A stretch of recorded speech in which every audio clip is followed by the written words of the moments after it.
Today, the 18th of March. We'll start off the briefing with the statement that you should have received in your inbox just a short while ago on behalf of the Secretary General on the situation in Gaza.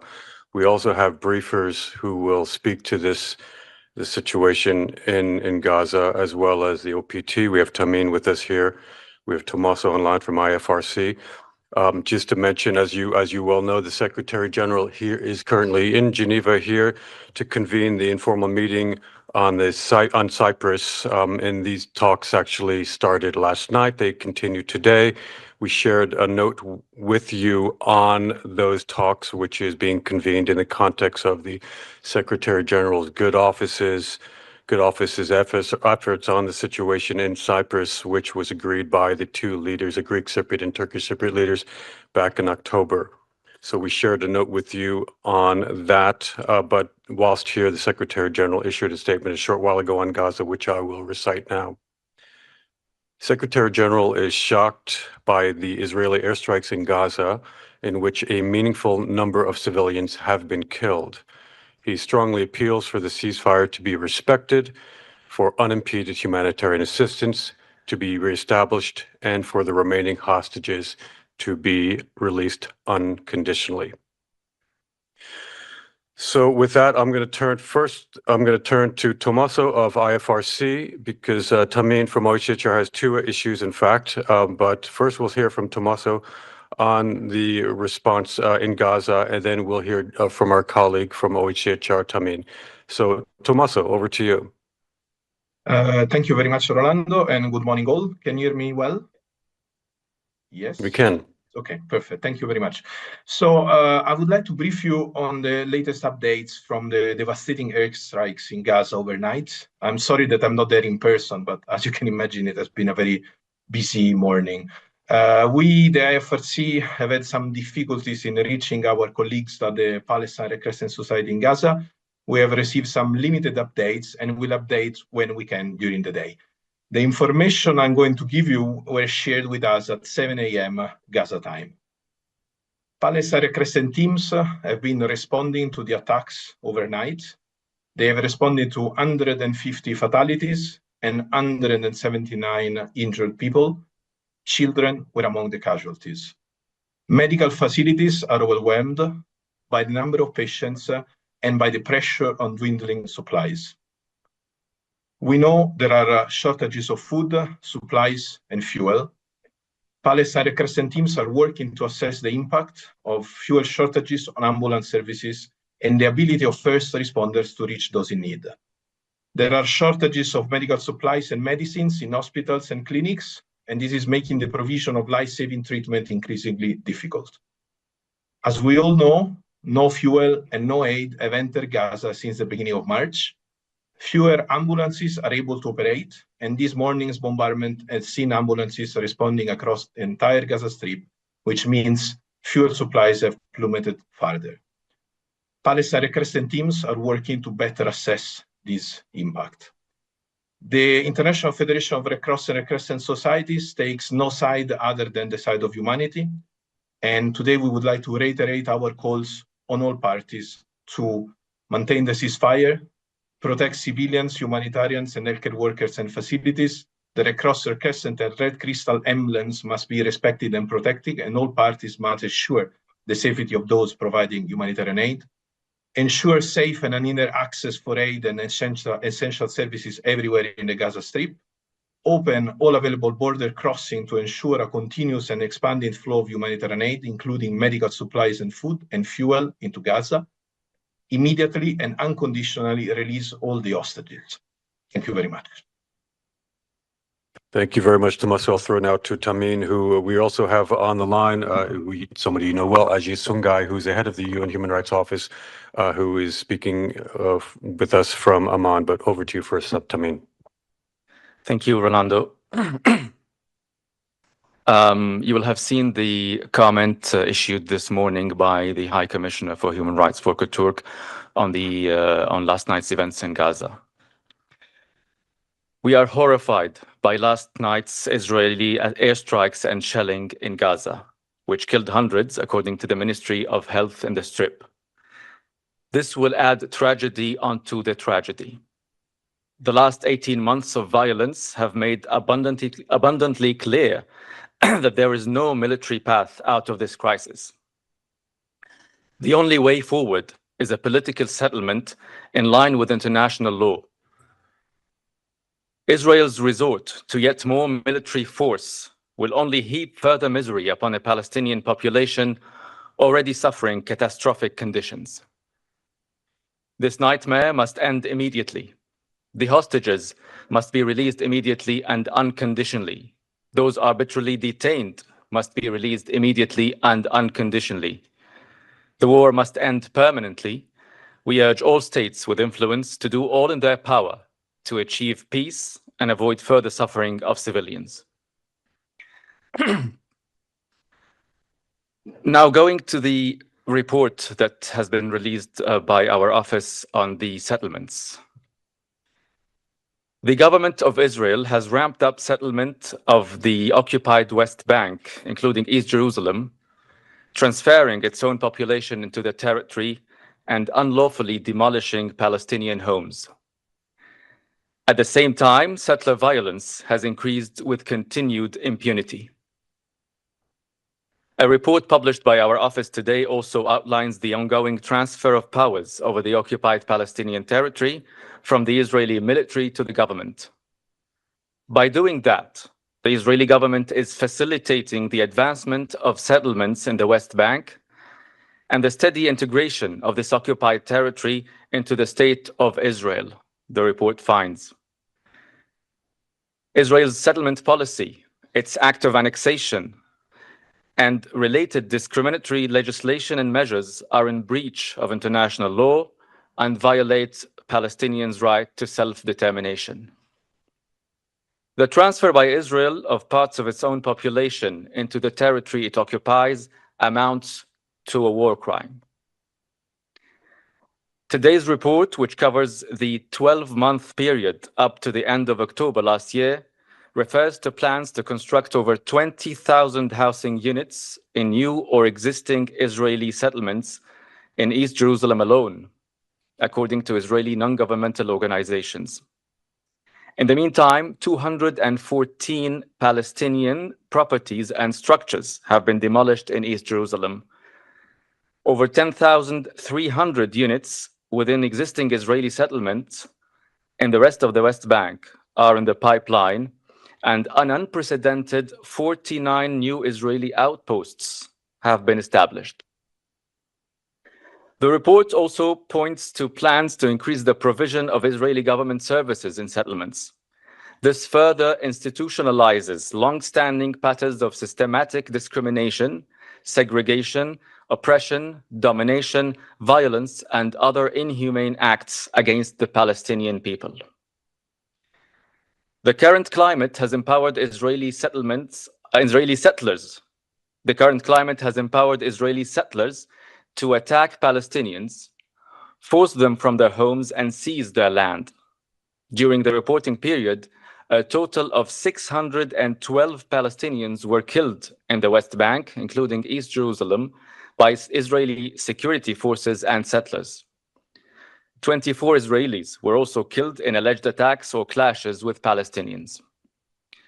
The line between settler and state violence has blurred to a vanishing point, with steps taken by Israel to further militarize the settler movement, including by enlisting thousands of settlers into Israeli security forces operating in the West Bank. We reiterate that Israel must immediately and completely cease all settlement activities and evacuate all settlers, stop the forcible transfer of the Palestinian population, and prevent and punish attacks by its security forces and settlers. Now over to my colleague Ajit Sangay, the head of our Office for the Occupied Palestinian Territory, who's joining us from Amman. Thank you, Tamin. Thank you, colleagues. Colleagues, before speaking to you today about our latest report on the occupied West Bank, I would like to start with the tragic developments overnight in Gaza, where we are hearing reports of hundreds being killed, many of them civilians, in a wave of Israeli strikes. According to the Ministry of Health in Gaza, at least 326 Palestinians have been killed, including many women and children.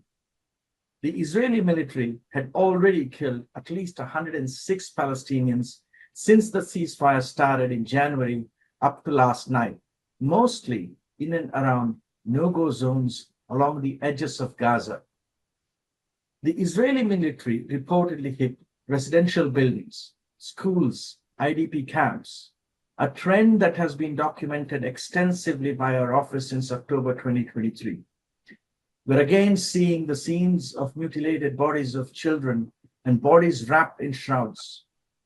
The Israeli military also issued a displacement order from several parts of Gaza, indicating a return to a pattern which led to the forced displacement of 90% of the Palestinian population in Gaza, often several times. It is unacceptable, even unimaginable, and once again find ourselves talking about this instead of supporting a path towards meaningful recovery and sustainable peace. The situation is compounded by the blockade of Gaza. For over 2 weeks now, Israel has closed all crossings and prevented the entry of humanitarian aid, fuel, and other supplies. We're also concerned about reported plans to cut off the little that remains of water supply.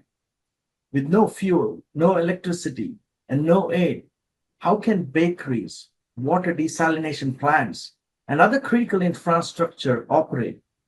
How long before all food runs out and we are again facing hunger and starvation? Once again, we remind Israel of its obligation to comply with international humanitarian law's fundamental principles of distinction, proportionality, and precaution in its attack. Any targeting of civilians not directly participating in hostilities is a war crime and must stop immediately.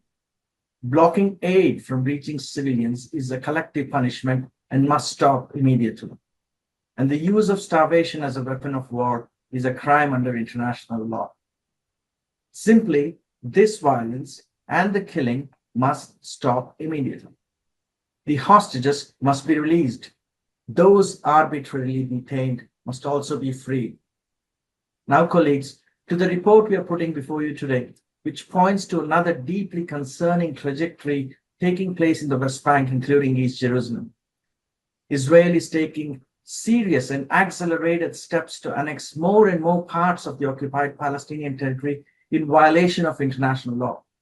In the West Bank, settlements are expanding at an alarming rate.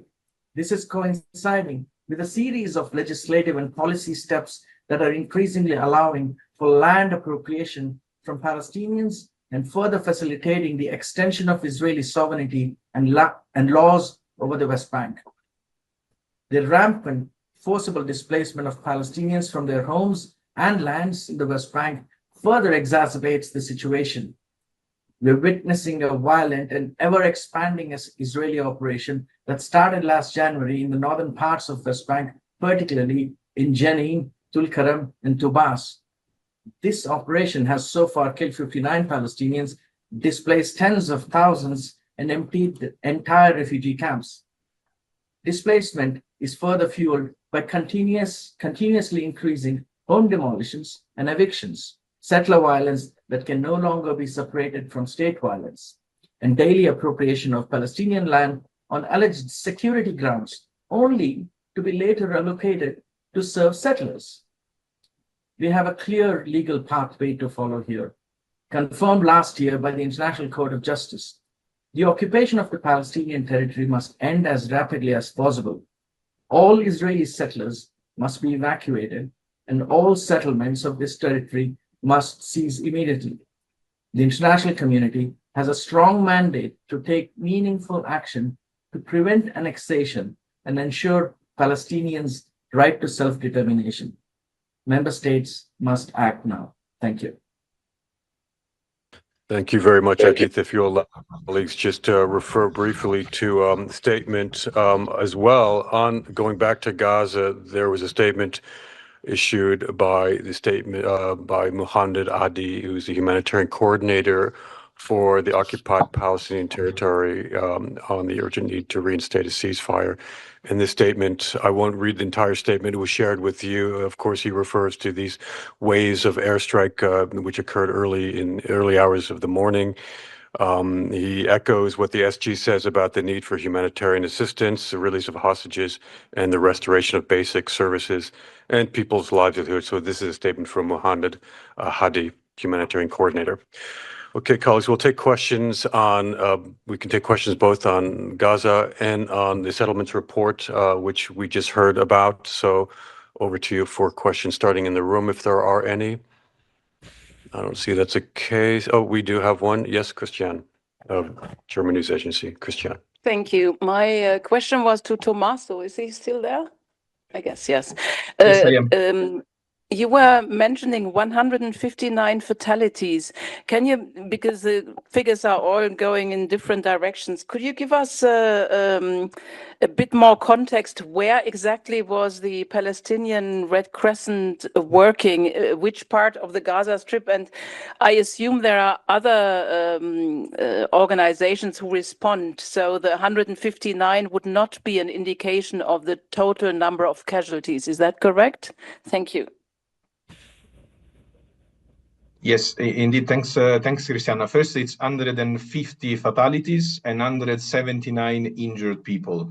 And this is what we got this early morning from Palestine Red Crescent colleagues. I don't have the exact details of the, where in the Gaza Strip.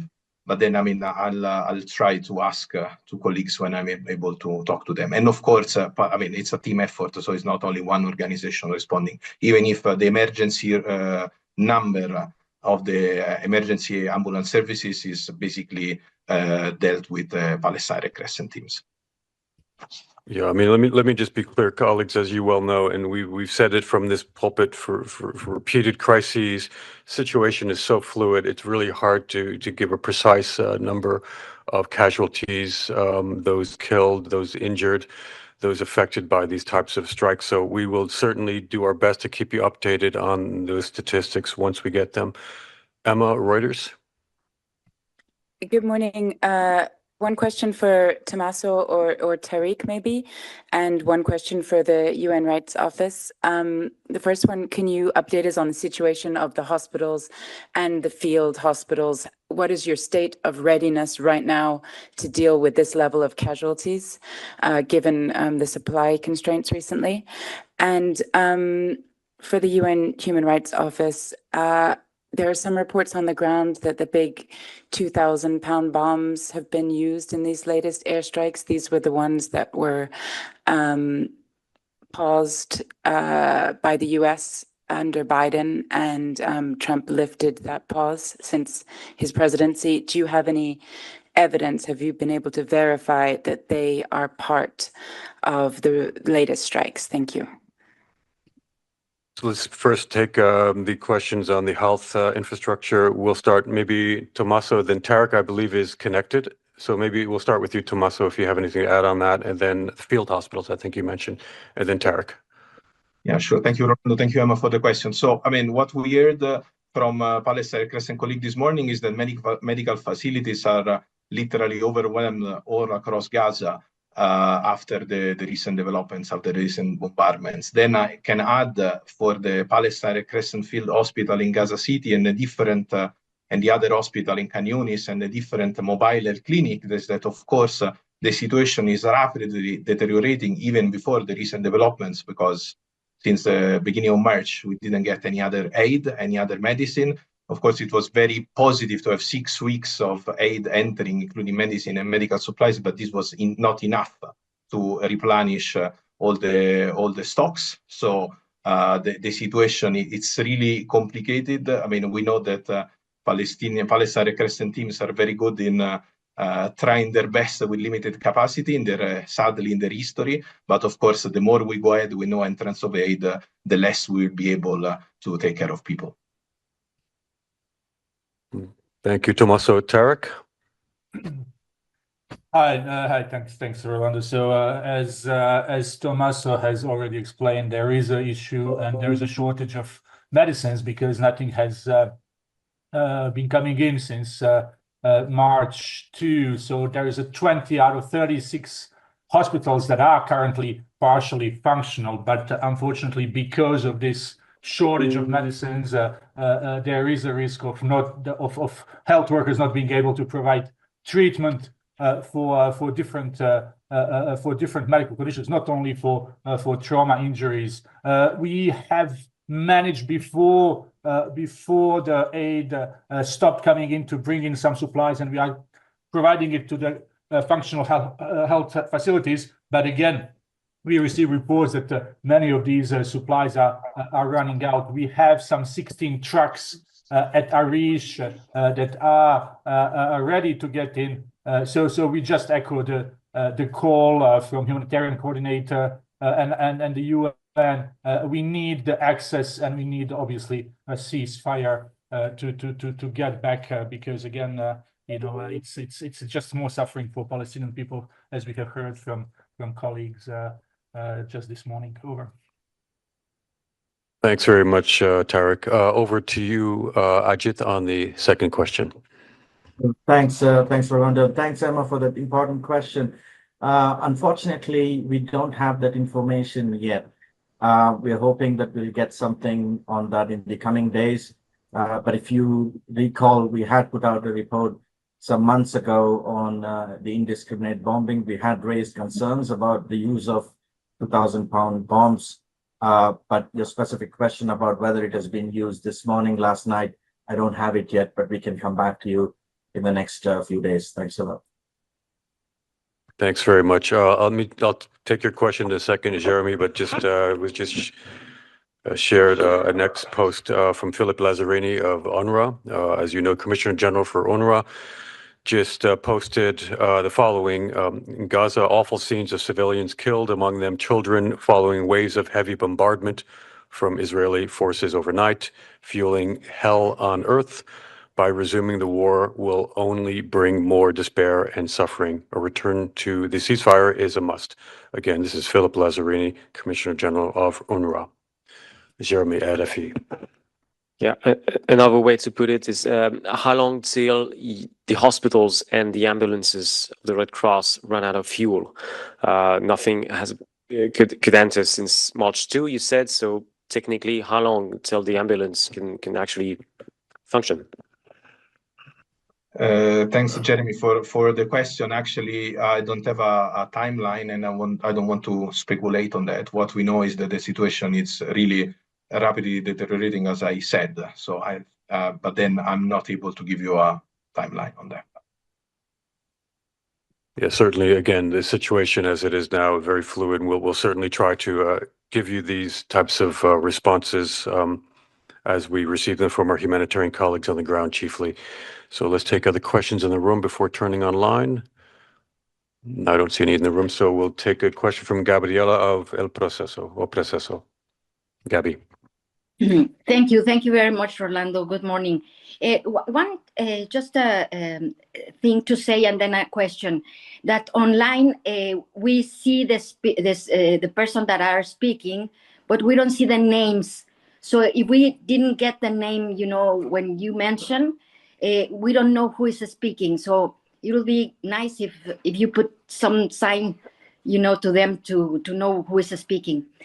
And then my question is, do you think that Israel feels entitled to, to do this kind of violations of human rights against the Palestinians after the attacks of the 7th of October? Do you think that they feel like entitled to do that to them? I'm bursting to comment, but I'm going to turn to my colleague Ajit maybe to respond to that. Sure. Look, I think one thing is very clear, and the office has constantly mentioned this. Violations that happened on 7th and 8th of October was unacceptable, and the High Commissioner has stated this repeatedly. But that does not allow Israel to float international human rights and humanitarian law the way it has done in Gaza for the last 18 months, with serious concerns about atrocity crimes and in many cases war crimes is not acceptable either. And that has been underlined on several occasions. And unfortunately, we see that kind of operations and that kind of military tactics continue. Thank you very much, Ajit. Satoko Yomiuri. Yes, thank you, Rolando.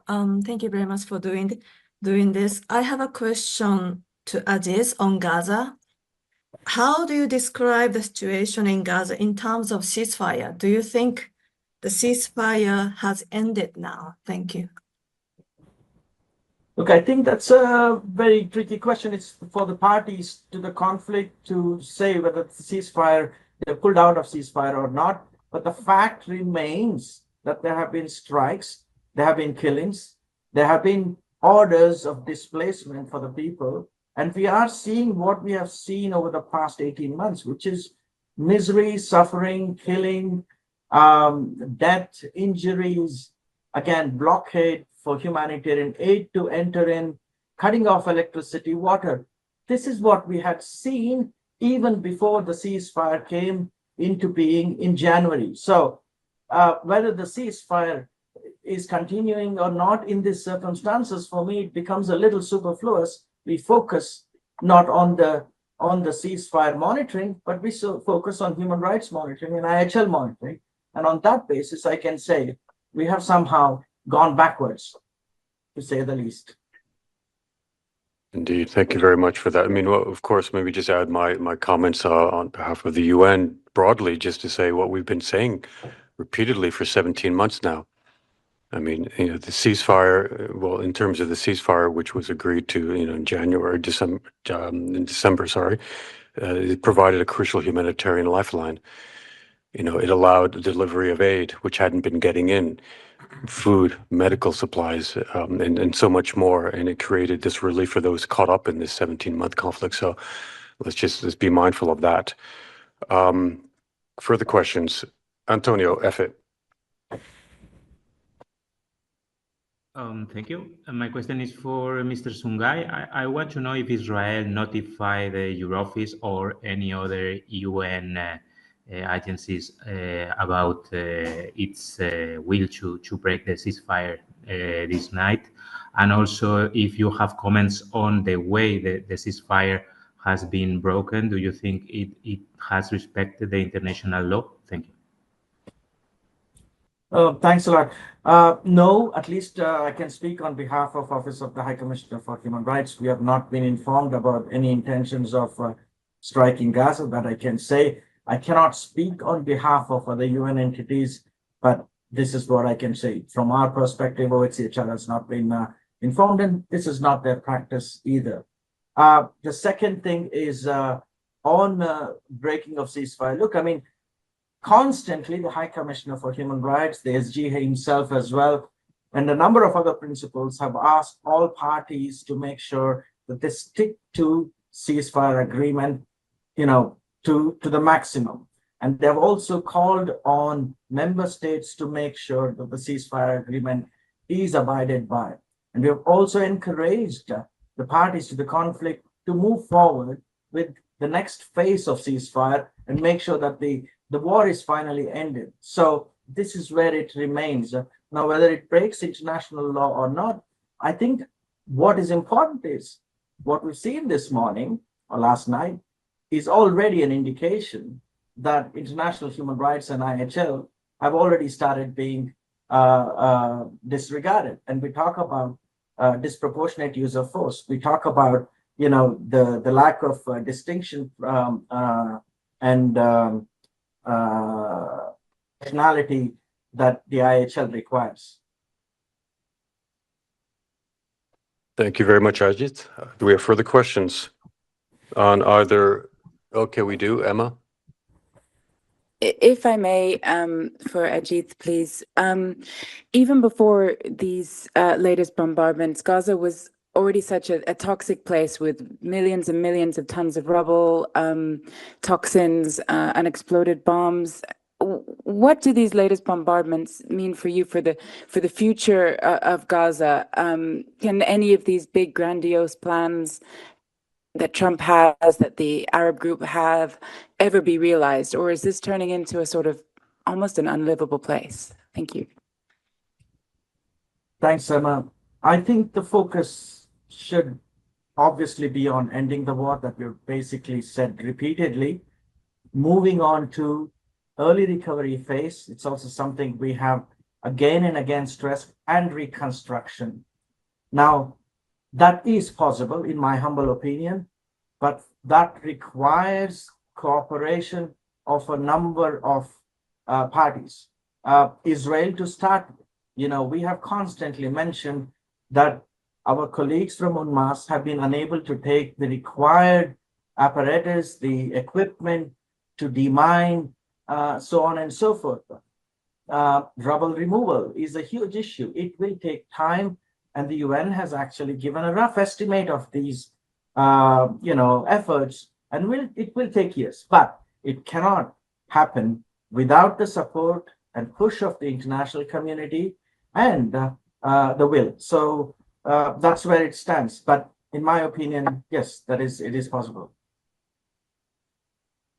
Thank you. Well said, Ajit. We have another question from Gabby Proceso. Yes, thank you very much. Well, I don't know if it's a very silly question, but how do you qualify this? Because it's a war or it's an invasion? Just to clarify. Thank you. Ajit, do you want to take that? Sure. Look, I mean, the officers always use the word escalation in conflict because there's been not been a full peace between Israel and Hamas and Palestine. So what we use is escalation every time there is an increased activity of attacks, raids, so on and so forth. So this, we have constantly sort of referred to the word escalation of conflict or escalation in conflict. Thank you very much for that, Ajit. And I think that concludes our questions on the OPT. So thank you very much for joining us, as always, Ajit. And certainly we'll be hearing a lot from you and your colleagues at OHCHR, as well as the other agencies working on the ground and elsewhere. So we'll certainly keep you up to speed on all the developments as we receive those. So thank you very much for your attention. And thank you again, Tamin. Okay, we have shifting to the Global Climate Report 2024. We have Claire Nullis on the line with us from the World Meteorological Organization, who will announce the launch of this report. So over to you, Claire. Yes, good morning, everybody. The World Meteorological Organization tomorrow, the 19th of March, issues its State of the Global Climate 2024 report. This is one of our flagship publications to inform policy-making, decision-making on the state of the climate. We already confirmed earlier on this year that 2024 was the hottest year on record. Temperatures, obviously, only part of a much bigger picture. So this report will give details of climate indicators such as sea ice, glacier retreat, ocean heat, ocean acidification, and we'll obviously look at the impact of extreme weather on our economies, on communities, on society worldwide. We sent it out under embargo yesterday in English. If you haven't received the assets, please let me know. We do have a Trello board with all the assets on, including the full report. Again, if you haven't got it, because I think we forgot to include the link in the press release, so just contact me and I can send it to you. I know you're very busy with Human Rights Council at the moment. There's a lot of press conferences, a lot of debates. We are having an embargoed technical briefing this afternoon at 3 p.m. and the link and the registration link was given in the press release. It is hosted by the UK's Science Media Centre, but it is open to all journalists. Again, if you need the registration link and you haven't had it already, please just let me know and I can send it to you. Looking ahead, Friday is World Glaciers Day, the first World Glaciers Day. We had the embargoed press conference last week on that. Again, if you need any additional information from our experts, please just let me know. And Monday of next week, we will be marking World Meteorological Day at WMO headquarters. The day itself is Sunday, the 23rd. We will be having the ceremony on the 24th. I will be sending out a press release later this week. And again, all the details are on our website. Just a word on the press releases which we have sent out. Apologies, our translation departments do have a bit of a backlog, so they're not yet available in all languages. We hope to have the press release on glaciers in all languages by the close of play tomorrow, and the state of the climate, which I know it's after the embargo, that will be by Thursday.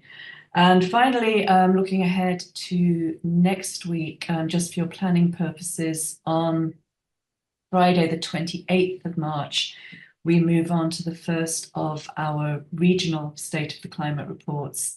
And the first one in that series is the State of the Climate for Latin America and the Caribbean.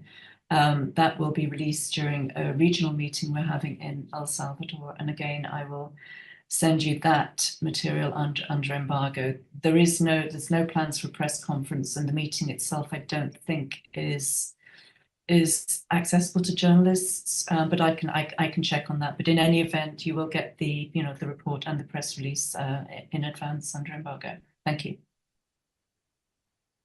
Thanks to you, Claire. Lots of important information there. Do we have questions? We do. Gabby Proceso. Thank you. Thank you, Claire. Just one question. The report that you mentioned in Latin America, does that include Mexico? Because some people say it's North America, Mexico, some people it's not Latin America. So just to know. Let me check on that, Gabby. I think from memory from last year, it does. But I'll check and I'll check and get back to you. But I think it does. But I can confirm it. I haven't had a chance yet to look at the report, but I think it does. Thanks very much, Claire. Further questions? We do. Antonio, Efe. Can you remind us, Claire, if there is some events organized with this first World Glaciers Day, something that we can take pictures or video? Yes, not in Geneva. So we had our press conference last week under embargo, partly to accommodate your schedules, but also because our experts will be traveling to the various events. So UNESCO in Paris will be hosting events, as far as I'm aware, tomorrow, and then the main ceremony is on Friday. I can give you the contact details in case your colleagues in Paris want to cover it, and it will be World Glaciers Day, and also the release of the World Water Development Report, which this year covers glaciers, because World Water Day is the 22nd of March. So we have a lot of international days taking place at the moment. So you have that activity in Paris, that's under the auspices of UNESCO. And then in New York, there will be a ceremony also on Friday for World Glaciers Day. I think that is definitely open to journalists, but I can find out for you. And that is, I know the government of Tajikistan is heavily involved in it, but it is an event organized by the Secretariat in New York. But I can send you details of that separately. Thanks very much. Antonio, is that a follow-up, or is that a legacy hand? Yes, just to Antonio. ask Claire if you can send us some pictures or videos of these events as they are not here. I'm not sure actually that I will get pictures or videos because I won't be there either, but I will listen. I will check with my colleagues in New York and with the UN in New York and also with UNESCO in Paris, because I think, from what I understand, I think there will be quite a big visual component on this. It won't just be the ceremony, but let me double check with you, and I'll revert to you on that. Sounds good. Thank you very much, Claire. Further questions? No? So thanks for joining us, as always, Claire. Good luck with this next few days. And we're nearly done with this briefing. I just wanted, once again, just going back to my earlier comment on the SG's travel. Of course, he's here at the Palais. He is convening this informal meeting on Cyprus, as I mentioned. We will share information with you. Some of you have asked whether the Secretary General is planning to do a press encounter. We don't have any confirmation of that. Should that be the case, we will certainly let you know as early as possible.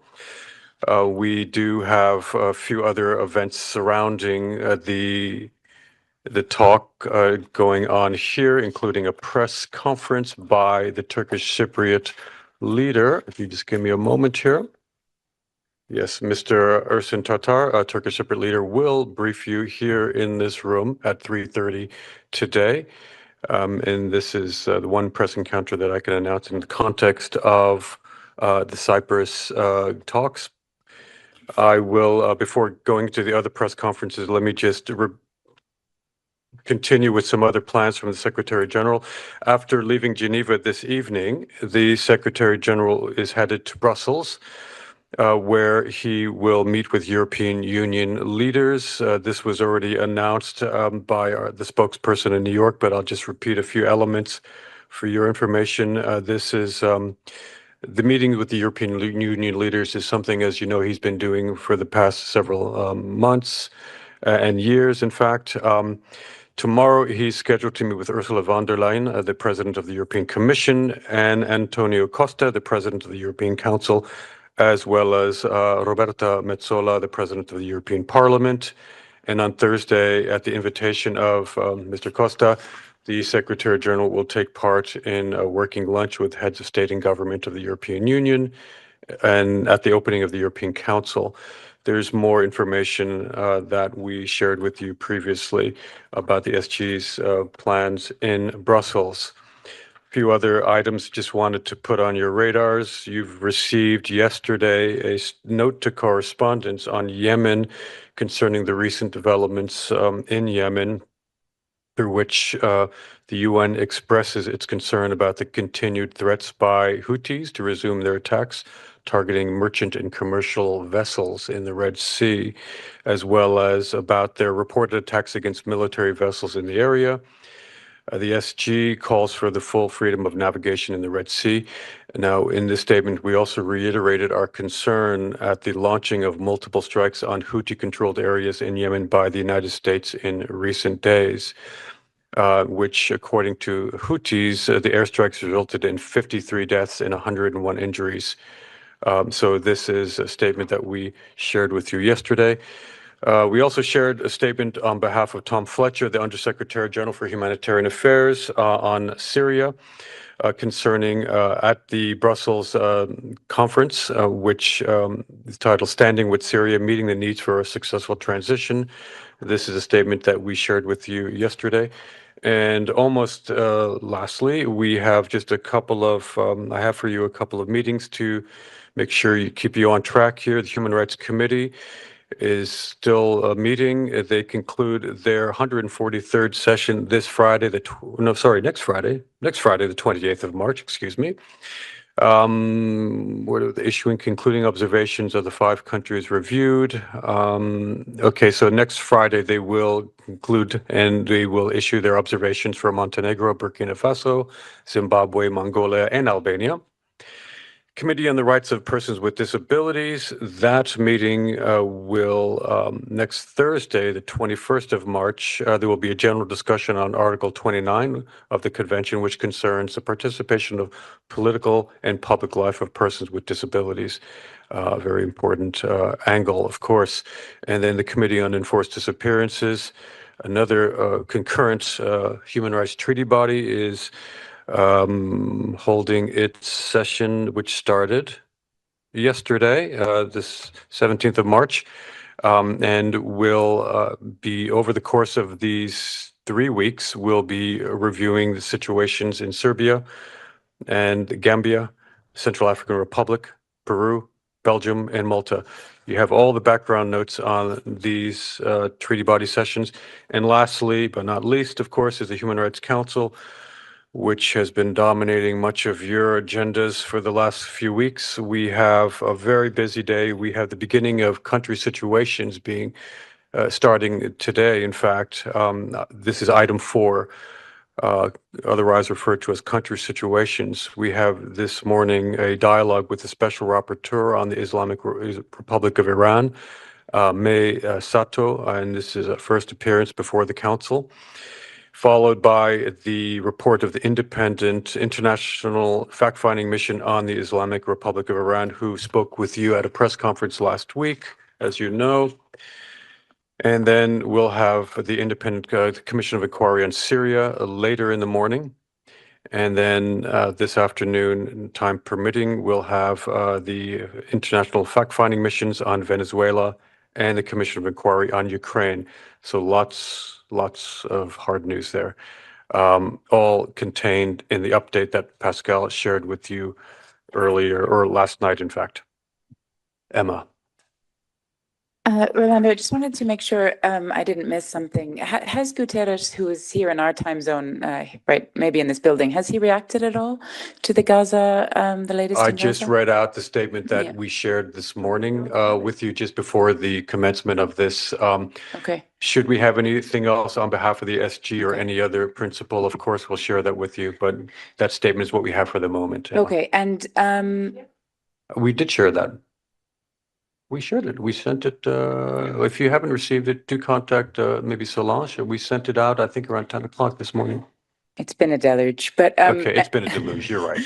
You're right. And on the Cyprus talks, just one press conference confirmed. It just That's what we can confirm for the moment. As I mentioned earlier, if the SG decides to do something, or if any other guarantor, we have the Greek Cypriot leader, we have Greece, Turkey, European Union, we have the UK minister here. If anyone else decides to speak, we have photo ops, and we've shared the information with you on those photo ops, those who are privy to them. If there's anything more to that, we'll certainly let you know in the course of the day. But that's all we can for the moment. I have a question online. Gabby. Thank you, Rolando. My question is why there is no press conference with Mr. Guterres? When he was again, Gab, yeah. No, listen, it's a valid question. If I was in your seat, I'd probably be asking the same.